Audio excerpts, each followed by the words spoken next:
everyone, I'm Ava. I'm an American living here in the Netherlands, and today we're going to do a Q&A so that we can get to know each other a little better. So I've got myself a homemade pumpkin spice latte here.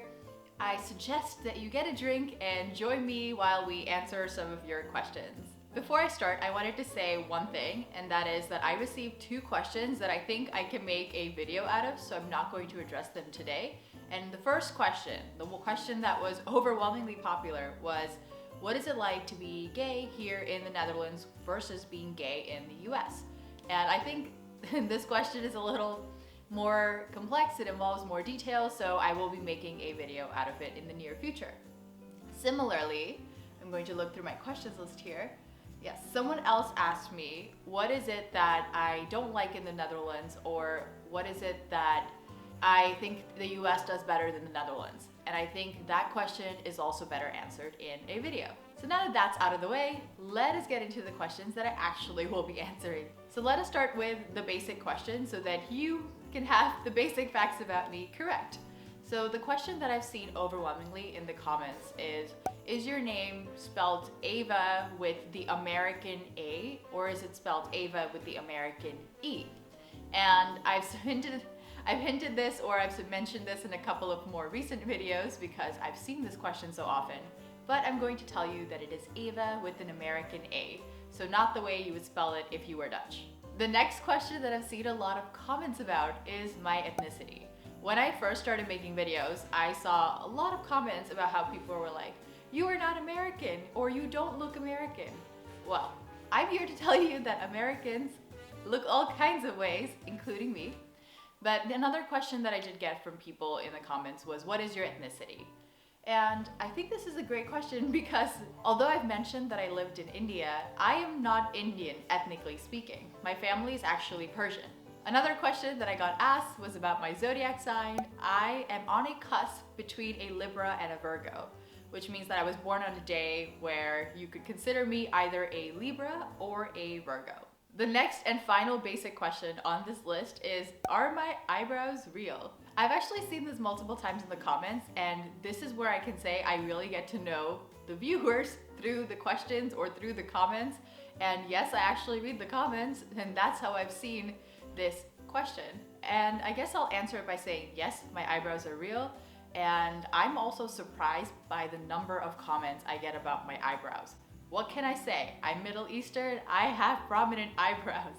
So the next category of questions that I received from you had to do with my assimilation in the Netherlands and my relationship with the country and its people. It's a lovely, lovely people. So the first question in this category I got was, how did you learn Dutch, or how are you learning Dutch? And someone also asked me if I would be able to answer one of the questions in Dutch. And because this is about how I learned Dutch, I'm going to impromptu speak to you in Dutch. Excuses voor de fouten die ik ga sowieso maken in deze video. Oké, hoe ik heb Nederlands geleerd, want ik heb niet Nederlands in Nederland zelfs geleerd. Ik heb wel Nederlands eerder in Amerika begonnen. In Amerika heb ik een paar Nederlandse cursussen, Nederlandse taalkursussen genomen. En die waren geweldig, ik heb heel veel geleerd. Maar ik was helemaal niet fluent, of hoe kan ik dit zeggen?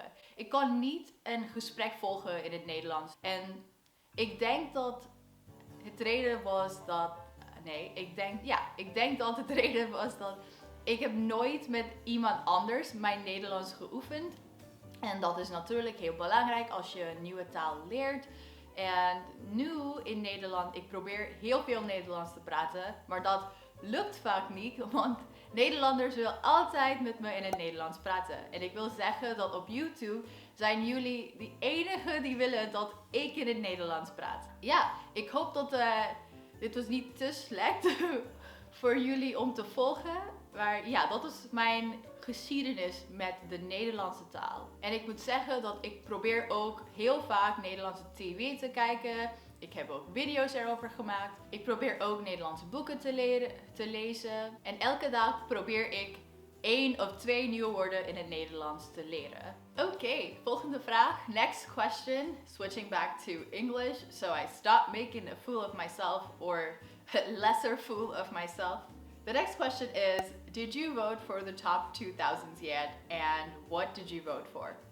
Unfortunately, my answer to this is I have not voted for the top 2000s yet. I did see that Bohemian Rhapsody is no longer in first place. Spannend, exciting stuff. But no, I haven't done it yet, and I think, of course, I will try to do it next year. It's just not on my radar. I know it exists. So for those of you who don't know, the top 2000 in the Netherlands is this, I don't even know how to describe it. Every year people vote for the top 2000 songs, and they play it during New Year's Eve. So that's kind of nice. And you get to vote for it. I didn't vote for it, but it should definitely be on my bucket list for next year. It's very Dutch. The next question is also specific and says a lot about Dutch culture. So the question is, have you heard of Floppy? And I have heard of Floppy. So Floppy is this Christmas song about this boy who has a pet rabbit, and then his parents eat the pet rabbit for Christmas dinner, and you know, the little boy has to eat his pet. It's kind of grim. And then the end of the song, the suggestion is that for Christmas dinner, the boy's father, I think it is served for Christmas dinner. You guys should check out the song. I'll put it in the description box below because it's a pretty weird song. If you are not Dutch, I think this song is pretty weird because I've heard Dutch people mention this before, and they've just said like, oh my god, this is such a cute song. What? You guys actually speak Dutch. You should know what it's saying. So let me know about your feelings for Floppy. I couldn't believe that this is like a Christmas song that maybe children listen to. It's like, moral of the song is revenge is served? Question mark. These are all really good and fun questions. So the next question about my relationship to the Netherlands or my assimilation is, what is a Dutch place, city, or event that I would like to visit? The list is too long. Due to COVID, I haven't really been able to explore the Netherlands as much as I would like. When I moved here last year, I started a new job, so I didn't have as much time in the beginning, and when I finally started to get used to the rhythm of things, bam! We were forced to go into lockdown. So some of the places I have on my list are Rotterdam, Den Bosch. I want to go to Den Bosch to eat a bosseball. As for an event, I think there is a literature festival. I think it's on Terschelling. I don't know, I forget what it's called. Let me look this up. It's called Oerol. That's the festival. So there's a festival on Terschelling. It's a cultural festival, and that is what I would like to go to. Can you tell I haven't prepared the answers to these questions? I'm just winging it over here because that way I think you guys actually get what I'm really thinking as opposed to a nice curated answer. I did try and arrange these questions so it's not just me reading them randomly. Anyway, final question in the Dutchness category is, do I follow the Dutch news? Yes, I do. I watch the Journaal every day, almost every day, and I enjoy watching it. I like that it ends with the weather. But I do think that since my Dutch has gotten better, it's become easier to watch the news. Whereas earlier, I would watch it with my girlfriend and we would need to pause it all the time so that she could tell me what was going on. It was actually quite difficult for me to follow what was going on in the country when I first moved here. Again, there is this language barrier and it's very hard to find Dutch news if you don't speak Dutch. So that's something, if you didn't know, that's something that expats have trouble with when they move. I've had colleagues that are expats and we often talk about the news or what's going on and try and share information and piece the bits of information together because it's quite difficult if, again, you don't speak the language. Even if people are trying to speak the language, you know, the news isn't exactly everyday vocabulary. Up next, I've also received some questions about the US, so let's get to it. The first question in this category is, what do I miss the most from the US? Well, I have to say, as much as I enjoy eating Dutch food, and you know, I think the food here is pretty great, I don't think it's that boring, I still miss American food. And I know that sounds a bit strange, but I really miss Chinese takeout. In the US, when I'm feeling down or I feel like I deserve some kind of comfort food, anything, you name it, like if I'm celebrating or again, it's like not going great and I just want to wallow in self-pity and watch Netflix with takeout, it has to be Chinese. Although it isn't here in the Netherlands, because I haven't managed to find the type of Chinese takeout that I was used to in the US. It's just different, so I miss that. It's also just different. Like my bagels in the morning, I would love to just grab a bagel to go. Next question, what do I think of the political situation in the US? I'm laughing, it's a little better now. Is that an answer? That it's a little better at the time that I'm filming this video, at the time that you'll be watching this video? What do I think of the political situation in the US? Ooh.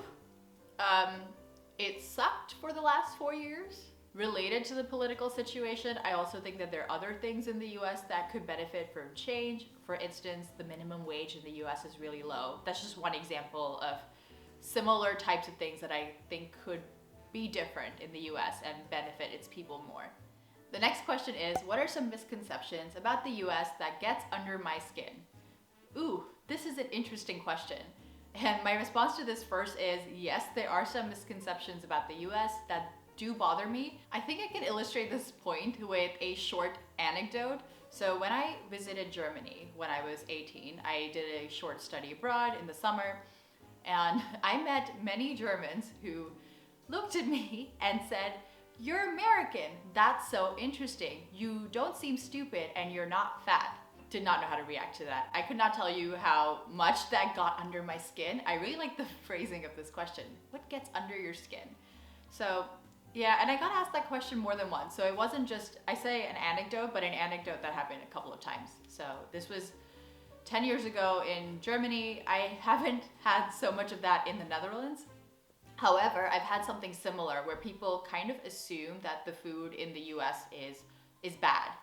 And I see why people think that. I see that if you look at the media, if you look at the obesity index, you do have this assumption that the food in the US is bad. Now, for that, I do want to address this and say that if you have money, if you are privileged, you have access to great food. Healthy vegetables, you can choose to buy the bread, for instance, that does not have the high fructose corn syrup that's not even allowed here in the Netherlands. You just have many options if you have money. The obesity and the health issues and the not so great food, like the whole people eating lots of fast food idea, I think that is mostly for people who are looking for cheaper options. And it's really hard to judge that because, I mean, I am privileged enough that throughout my lifetime, I could get the food that I wanted. But many people in the US need to make tough choices when they go grocery shopping. So if you're comparing the food that the average person in the Netherlands can get versus the food that is accessible to the average person in the US, maybe you will see a difference there, of course. But at the same time, there are so many options in the US. It's really insane. So saying that there isn't good food available is a bit weird to me personally. Having lived there and knowing that there are more salad bars than I can count in all of the hipster, trendy areas of cities and so on. And now we're getting to the final couple of questions on the list that have to do with some personal details about me that sounded a little more juicy than I intended it to be. No, they're very bland questions about me personally, and they're just some quick ones. So what music do I listen to? I am not, funnily enough, I'm not someone who listens to a lot of music. But when I do, it's like the Regina Spektor, Ingrid Michaelson type of music, so more indie pop type stuff. Another type of music that I find myself listening to is foreign music. Now I know that there is music in English and then there is this huge collection of music in different languages. And I like to listen to various types of music in other languages. I don't know why. So for instance, in Spanish, I like to listen to a lot of bachata. When it comes to French music, it is anywhere from French pop to French indie music. For German, I listen to some German pop and rap. Like, it really varies when it comes to other languages. I don't know why that is. I also listen to the occasional Dutch pop music, of course. I need to keep up with the times here. And the final question I'm going to be answering today is, what would be my biggest wish or dream if I had unlimited funds or resources? That is a deep question. I think if I really had unlimited funds or resources, I would use it to better the world in some way. So eradicate poverty or eradicate hunger, make everybody happy on this planet, world peace, like really all of those things. Because I will say that I feel like I am content with what I have in life. Like I don't find myself thinking about what I'm going to eat the next day or where I'm going to sleep at night. Whereas many people on this planet definitely struggle with that. So I think if I had resources, I would use it for that cause. If you're looking for a more selfish answer, it would probably be like travel the world, which I'm on a mission to do after COVID, and I have been on a mission to do for a while. So if you're looking for a more selfish answer, there it is, travel. I know, such a millennial thing to say. Oh. Anyway, so that's it for the Q&A today. If you have any more questions, feel free to put them in the comments below. I could use them for another Q&A that I do sometime in the future. It's really nice to take this time and just have a nice conversation with you, so I look forward to the next time we can do this.